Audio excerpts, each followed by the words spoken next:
Salut, c'est Jonathan. Trop de murmures quand c'est dur. La vérité, c'est qu'on est tous un peu comme ça. Quand ça devient trop difficile, ça développe en nous une espèce d'envie de murmurer et de nous plaindre. Alors je sais pas toi, mais je crois que moi je suis un peu comme ça, un peu comme tout le monde en vrai. Ça me convient pas, alors ma première réaction c'est de murmurer. Mais honnêtement, murmurer, c'est aussi la preuve que parfois je manque de confiance dans ce que Dieu peut faire.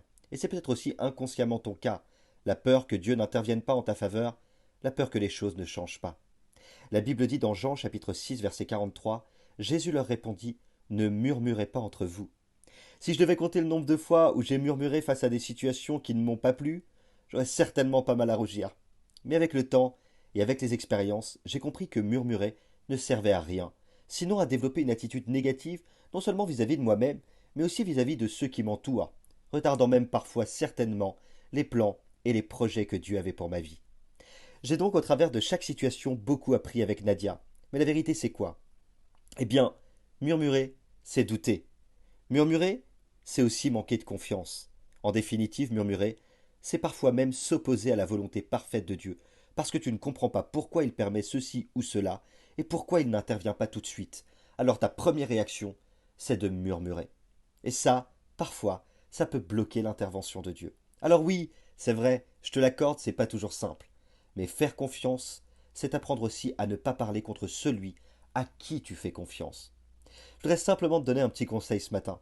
Si la situation que tu vis aujourd'hui ne te convient pas, si les difficultés que tu passes semblent injustes, rappelle-toi que de murmurer ne fera qu'empirer la situation. Apprends à faire confiance à Dieu, non seulement avec ton cœur, mais aussi avec ta bouche et avec ce que tu confesses.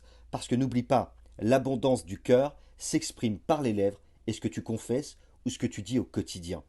Évidemment, si tu regardes la situation présente avec les yeux de la chair, avec les yeux du doute, tu vas vivre des temps de découragement et c'est normal. Et donc, tu vas commencer à murmurer. Et tu sais très bien que lorsque le peuple murmure, eh bien la première chose qui se produit, c'est qu'il tourne en rond. Et c'est pour ça que parfois, toi et moi, on a tendance à tourner en rond. Mais l'important, c'est de reprendre la bonne direction. Reprends la direction de la foi. Regarde avec les yeux de l'esprit, les yeux du courage, les yeux de la confiance, t'appuyant sur les promesses qui t'ont été faites, car Dieu ne t'abandonnera jamais. Continue à murmurer, c'est s'obstiner. Alors oui, quand c'est dur, soit tu murmures, soit tu crois et tu avances en déclarant que ta foi et les promesses de Dieu sont plus grandes que la situation que tu vis. N'oublie pas, Dieu a mis son potentiel en toi.